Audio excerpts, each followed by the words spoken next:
नमस्कार दोस्तों, स्वागत है आप सभी का डेली 11 में। आज का हमारा टेस्ट सीरीज़ का क्रम रहेगा दोस्तों 35वां।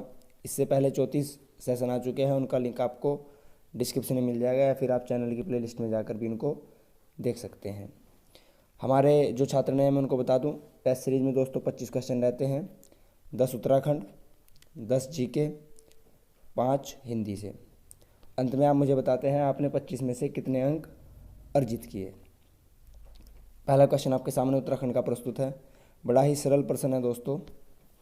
उत्तराखंड का भौगोलिक क्षेत्रफल पूछा गया है, सभी जानते हैं 53,483। उत्तराखंड अगर हम इसको मान लें तो उत्तराखंड की लंबाई कितनी है दोस्तों? 358।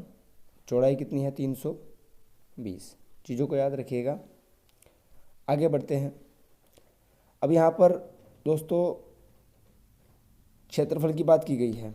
अगर मैं आपसे पूछ लूँ, अगर भारत को 100% मान लिया जाए तो उत्तराखंड का हिस्सा उसमें कितना होगा? उत्तराखंड का हिस्सा उसमें कितना होगा? कमेंट में बॉक्स में ज़रूर बताइएगा। आगे बढ़ते हैं। उत्तराखंड में कितने ज़िले हैं? सरल सा प्रश्न है दोस्तों। 13 ज़िले हैं। 7 ज़िले गढ़वाल मंडल में हैं, 6 ज़िले कुमाऊं मंडल में हैं। नेक्स्ट क्वेश्चन दोस्तों हमारा, भारत का प्रथम आ जाएगा तो इम्पोर्टेंट है, वन महाविद्यालय 1878 ईस्वी में स्थापित हुआ था। दोस्तों आवाज़ थोड़ी ख़राब है, उसके लिए क्षमा कीजिएगा।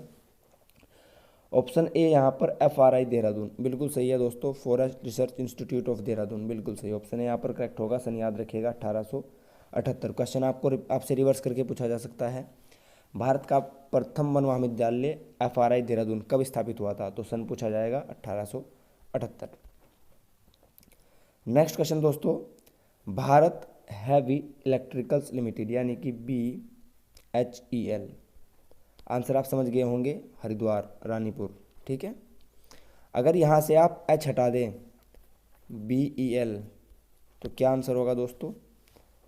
फिर हो जाएगा answer Pauri Kotdwar. Bharat electricals limited, Pauri Kotdwar. ठीक है, इन बारीकियों को ध्यान रखिएगा। यहाँ पर हल्द्वानी लिखा है, सभी जानते हैं नैनीताल में स्थित है। क्वेश्चन आएगा यह किस पर्वत श्रृंखला पर स्थित है? तो मैंने आपसे ट्रिक बताई थी हल्द्वानी। तो नहाना कैसे चाहिए? हल्दी से। तो यह है हल्द्वानी नाहन पर्वत श्रृंखला पर। ऋषिकेश मैंने आपसे बता रखा है चंद्रभागा नदी के कहाँ पर है? बायां या दायां? चंद्रभागा में द आ गया यानी कि दायां। बढ़ते हैं आगे। क्वेश्चन नंबर 3 हमारा, बाराहोती किस जिले में स्थित है? Option A Rudraprayag, B Pithoragarh, C Chamoli, D Uttarkashi. Correct answer होगा ऑप्शन सी चमोली। चमोली का क्षेत्रफल 80-30, सबसे बड़ा जिला। दूसरा 80-16, तीसरा पिथौरागढ़ 70-90। दोस्तों एक और बात यहाँ इन तीनों ही जिलों में कॉमन है, चमोली, पिथौरागढ़, उत्तरकाशी की स्थापना 1960 में की गई थी। अगर आपको तिथि जाननी हो तो 24 फरवरी। अब बात करते हैं दोस्तों ये किससे बनाए गए हैं। अगर हम इसको उत्तराखंड मान लें, यहाँ पर उत्तरकाशी, यहाँ पर चमोली, यहाँ पर पिथौरागढ़, तो पिथौरागढ़ को निकाला गया है अल्मोड़ा से, चमोली को पौड़ी से और उत्तरकाशी को टिहरी से। इसको भी याद रखिएगा। रुद्रप्रयाग की स्थापना कब की गई थी? रुद्रप्रयाग, बागेश्वर, चंपावत तीनों ही जिलों की स्थापना 1997। अगर 2 वर्ष पहले की बात करें 1995 की, तो किसकी स्थापना की गई थी? उधम सिंह नगर की। चीज़ों को याद रखिएगा दोस्तों। वैसे तो चीज़ें हर बार रिपीट होती रहती हैं, आपको याद कराने की जो ड्यूटी है वो हमारी है। निम्न में से किसको कुमाऊं केसरी के नाम से जाना जाता है? तो कुमाऊं केसरी में आपको हिंट देता हूँ, इन्होंने कुमाऊं का इतिहास पुस्तक लिखी है। आपको कुछ याद आया होगा। ऑप्शन सी यहाँ पर सही है, बद्रीदत्त पांडे। गढ़वाल केसरी अनुसुईया प्रसाद बहुगुणा कहाँ के हैं? अनुसुईया प्रसाद बहुगुणा अगर गढ़वाल केसरी तो चमोली। ठीक है दोस्तों, आगे बढ़ते हैं। गोरा पंत यानी कि शिवानी जी, इन्हें गोरदा भी कहा जाता है, गोरदा। यहाँ पर 2 मात्रा गो पर, यहाँ पर 2 मात्रा गो पर। एक क्वेश्चन है दोस्तों यहाँ पर, गिरदा किसे कहा जाता है? गिरदा किसे कहा जाता है? तो गिरदा ऐसे ही नाम होगा, गिरीश। ठीक है, गिरदा गिरीश तिवारी जी को कहा जाता है। आगे देखते हैं दोस्तों, क्वेश्चन हमारा क्या था, गोरापंत सिवानी का जन्म कब हुआ था? तो गोरापंत सिवानी का जन्म हुआ था 1923 में। क्वेश्चन अच्छा है। नेक्स्ट क्वेश्चन, पिंडर नदी का उद्गम, पिंडर नदी का उद्गम कहाँ से होता है? ऑप्शन ए बद्रीनाथ। दोस्तों ज़्यादा सोचना ही नहीं, यहाँ पर पिंडर लिखा है तो पिंडर ग्लेशियर, पिंडर ग्लेशियर से इसका जन्म होता है। बात करते हैं, पिंडर नदी अलकनंदा से कहाँ पर मिलती है? तो यह मिलती है कर्णप्रयाग में। आगे चलते हैं दोस्तों, यहाँ पर एक ऑप्शन डी लिखा गया है, मीलम ग्लेशियर। कुछ बता सकते हैं इसके बारे में आप? जी हाँ, मीलम ग्लेशियर पिथौरागढ़। सबसे बड़ी नदी जिसकी लंबाई 252, आप समझ गए होंगे, काली नदी, दूसरा नाम शारदा। आगे बढ़ते हैं दोस्तों, नेक्स्ट क्वेश्चन, उत्तराखंड में रिवर राफ्टिंग के लिए प्रसिद्ध नदी कौन सी है? तो रिवर राफ्टिंग के लिए गंगा नदी प्रसिद्ध है। गंगा का राष्ट्रीयकरण कब किया गया था? 4 नवंबर 2008। हमारा नदीय जलीय जीव है डॉल्फिन। कब से? 5 अक्टूबर 2009। सभी चीज़ों को याद रखिएगा। उत्तराखंड विधानसभा में अनुसूचित जनजाति यानी कि ST, टी का मतलब 2, तो 2 सीटें आरक्षित हैं। लोकसभा की 5 सीटें आरक्षित हैं। SC की 13 सीटें आरक्षित हैं। राज्यसभा की 3 सीटें आरक्षित हैं। एंग्लो इंडियन समुदाय से 1 सीट आरक्षित थी जो अब खत्म कर दी गई है। अच्छा लगा हो, चीज़ें पसंद आई हो तो प्लीज़ लाइक कीजिएगा। यहाँ पर उत्तराखंड के प्रश्न समाप्त होते हैं। पहला क्वेश्चन आपके सामने हिंदी का प्रस्तुत है। आपसे पूछा गया है तत्सम उपसर्ग चुनिए। उपसर्ग पूछा गया है। उपसर्ग किसी शब्द के कहाँ पर लगता है? प्रारंभ में। प्रत्यय लगता है अंत में। अधिनायक में अधि सही है दोस्तों। सुगम में सु सही है। अनुमान में अनु एकदम सही है। करेक्ट आंसर ऑप्शन डी होगा दोस्तों। आगे, बखूबी, बदौलत, बनाम में आगत उपसर्ग। उपसर्ग कहाँ लगता है? उपसर्ग लगता है दोस्तों आगे। तो यहाँ पर या तो अ होगा या बी होगा, तो करेक्ट आंसर होगा ब। ए यहाँ पर करेक्ट आंसर होगा। नेक्स्ट क्वेश्चन, खेलनहार, होनहार शब्दों में कृत प्रत्यय प्रत पूछा गया है। तो खेलनहार, होनहार में आप करेक्ट आंसर होगा हार। प्रत्यय मैंने बताया लास्ट में लगता है। नेक्स्ट क्वेश्चन दोस्तों, कार तदित प्रत्यय निम्न में से कौन सा बनेगा? कार यानी कि प्रत्यय बाद में लगेगा, देख लीजिए। कला से कलाकार बनाया, पत्र से पत्रकार, साहित्य से साहित्यकार, सभी यहाँ पर सही होंगे। यहाँ पर क्वेश्चन है दोस्तों, मुद्रा का अनेकार्थी शब्द पूछा गया है। मुद्रा मोहर बिल्कुल सही है। मुद्रा सिक्का बिल्कुल सही है। ऑप्शन सी यहाँ पर सही होगा। A and B both option are correct here. Hindi के प्रश्न समाप्त होते हैं। यहाँ पर क्वेश्चन है दोस्तों जीके से 10 क्वेश्चन होंगे। राज्यसभा के सदस्य का कार्यकाल कितने वर्ष का होता है? तो यह होता है 6 वर्ष का।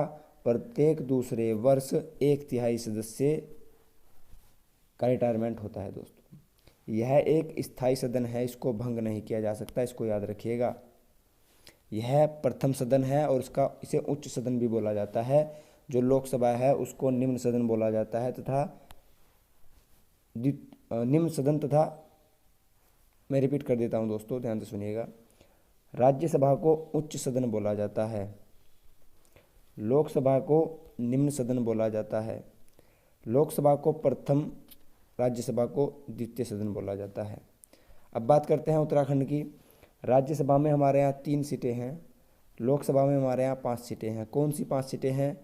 पौड़ी गढ़वाल, टिहरी गढ़वाल, हरिद्वार, ये थी गढ़वाल से, कुमाऊं से, नैनीताल और अल्मोड़ा।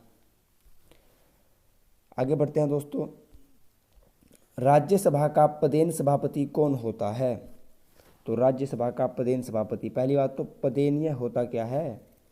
पदेन सभापति बोला जाता है दोस्तों जो खुद से ही बन जाए। उपराष्ट्रपति के पद पर जो भी होगा वह ऑटोमेटिकली राज्यसभा का पदेन सभापति होगा। आगे बढ़ते हैं दोस्तों। जैसे एक क्वेश्चन है कि योजना आयोग का पदेन अध्यक्ष कौन होता है? तो प्रधानमंत्री।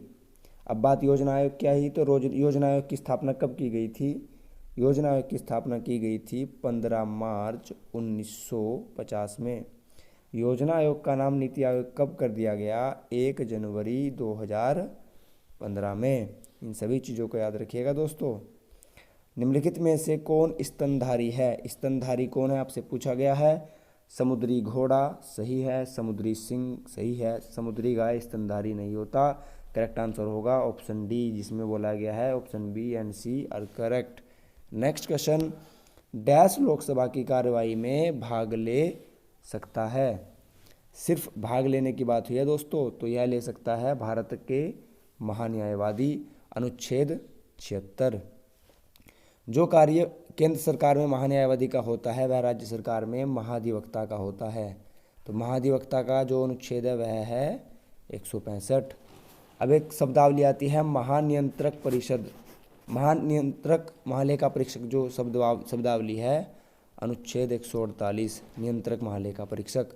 इन सभी अनुच्छेदों को याद रखिएगा। निम्नलिखित में से कौन सी बीमारी टैटू वगैरह बनवाते हैं जो द्वारा एक व्यक्ति से दूसरे व्यक्ति में संचारित हो सकती है? तो दोस्तों HIV एड्स। अभी मैंने आपको बताया था एड्स दिवस कब मनाया जाता है? 1 दिसंबर। जो करंट से जुड़े होंगे उनको यह पता होगा। और कल क्या मनाया गया है? 2 दिसंबर कंप्यूटर दिवस। आज 3 दिसंबर को क्या मनाया गया है? विकलांग दिवस। उत्तराखंड में विकलांगों के लिए कितने प्रतिशत आरक्षण है? 3%। देखिए दोस्तों, एक लिंक को पकड़ के हम कहाँ से कहाँ चले गए। अगर खिलाड़ियों की बात की जाए तो 4%। चीज़ें आपको पसंद आ रही हो तो दोस्तों लाइक कीजिएगा, शेयर कीजिएगा, कमेंट कीजिएगा, बेल आइकन पर क्लिक कीजिएगा। सूची को मिलान करना है दोस्तों, देखते हैं। विटामिन ए रतौंधी शाम के टाइम दिखना बंद हो जाता है। विटामिन बी ब बेरी बेरी, ठीक है। विटामिन सी स्कर्वी रोग, मसूड़ों से खून आना। विटामिन डी रिकेटस, हड्डियों का कमज़ोर होना, मुड़ जाना। नेक्स्ट क्वेश्चन दोस्तों, यहाँ पर इसका कोड देख लीजिए 2 3 4 1। देखिए यहाँ पर 2 3 4 1 कहाँ पर है? ऑप्शन। एक क्वेश्चन और है दोस्तों, यहाँ से आता है कि कौन से विटामिन पानी में घुलनशील होते हैं? तो विटामिन बी और सी पानी में घुलनशील होते हैं, बाकी कोई सा भी विटामिन पानी घुलनशील नहीं होता दोस्तों। पानी नहीं दोस्तों, वसा में घुलनशील, माफ़ कीजिएगा, वसा में घुलनशील। भारत की जलवायु मोटे तौर पर कैसी है? जलवायु के बारे में बात हुई है दोस्तों। तो भारत में मानसून आता है, ये रहा यहाँ पर, तो हो जाएगा आंसर उष्णकटिबंधीय मानसून। ठीक है दोस्तों, आगे बढ़ते हैं। 2011 में भारत के दोस्तों, थोड़ी PDF में थोड़ा सा साफ नहीं दिख रहा है, समझ कीजिएगा। वर्ष 2011 में भारत के निम्नतम और अधिकतम लिंगानुपात वाले राज्यों का युग्म क्रमशः कौन सा है? जो छात्र कर्मठ हों, जो रेगुलर बेसिस पे क्लास ले रहे हैं, उन्हें इस बात से मतलब नहीं होगा कि सर साफ दिख रहा है नहीं दिख रहा है। उनकी दृष्टि पर्सन पर चली ही जाती है और आंसर भी वह खोज ही लेते हैं।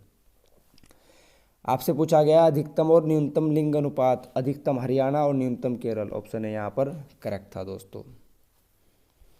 आगे बढ़ते हैं दोस्तों। रीजनिंग के क्वेश्चन, जैसा कि आपने बोला था सर रीजनिंग के क्वेश्चन भी लीजिए। एक्स का मान बताना है। एक्स 39, 22, 13, 8, 5। दोस्तों 5 सेकंड के लिए सोचिए और बताइए आंसर क्या होगा। होप आपने सोचा होगा और आंसर भी आपने बता दिया होगा क्या है। देखिए दोस्तों, यहाँ पर लिखा है 5। मैं इसको यहाँ पर लिख देता हूँ दोस्तों। 5, 8, 13, 22, 39। 5 से 8 गए, कितने का गैप आया दोस्तों? 3 का। 8 से 13 गए, 5 का गैप आया। 13 से 22 जाएंगे, 9 का गैप आ रहा है। 22 से 39 जाएंगे तो यहाँ पर गैप आता है दोस्तों 17 का। अब दोबारा देखते हैं, 3 और 5 में 2 का गैप है। 5 और 9 में 4 का गैप है। 9 और 17 में 8 का गैप है। आंसर मिल गया दोस्तों। 2 4 8, इस बार कितने का गैप आएगा 16 का। तो 17 में अगर 16 जोड़ेंगे तो कितना आएगा दोस्तों, 17 में 16 जोड़ेंगे तो 33 आएगा। मिल गया आंसर दोस्तों। तो 5 8 33 22 43, सॉरी दोस्तों, 5 8 13 22 39, 39 में अगर 33 जोड़ेंगे तो क्या आएगा, 3 और 3 9 और 3 12, यानी कि 2, 3 और 3 6 और 1 7, आंसर होगा 72। यहाँ पर आपको डबल डिफरेंस चेक करना था दोस्तों। 5 8 13 22 39 में डिफरेंस चेक किया हमने, 3 5 9 17 का। अगेन 2 4 8, यानी कि अगला होगा 16 का डिफरेंस। 16 को 17 में प्लस करेंगे आएगा 33, तो यानी कि 39 और 33 72। उम्मीद करते हैं जो आप समझाया है आपको समझ में आया होगा दोस्तों। आगे बढ़ते हैं, हमारा आज का लास्ट क्वेश्चन रीजनिंग से ही है दोस्तों। क्वेश्चन पर बात करते हैं direct. OAC PBD QCE RDF यहाँ पर पूछा गया है, क्या आएगा दोस्तों। यहाँ पर देखिए, आप एक चीज़ देखिए, ओ भी रहने दीजिए, आप यहाँ पर देखिए A B C D, उसके बाद E, यानी कि जो बीच में शब्द है वह ई होना चाहिए। तो ऑप्शन यहाँ पर ई वाला ऑप्शन भी यहाँ पर सही है, करेक्ट आंसर हमें इससे मिल जाता है। लेकिन अपनी संतुष्टि के लिए और भी देख लेते हैं। OPQRS CDEFG, तो आंसर होगा SEG। SEG आप कहाँ पर देख पा रहे हैं, ऑप्शन बी यहाँ पर सही था। दोस्तों हमारी आज की टेस्ट सीरीज में इतना ही। आपने अपना बहुमूल्य समय चैनल को दिया, अपनी 15 मिनट चैनल को दी, इसके लिए आप सभी का बहुत बहुत धन्यवाद। दोस्तों अगर आपको वीडियो पसंद आई हो तो please like share subscribe comment कीजिएगा। धन्यवाद दोस्तों।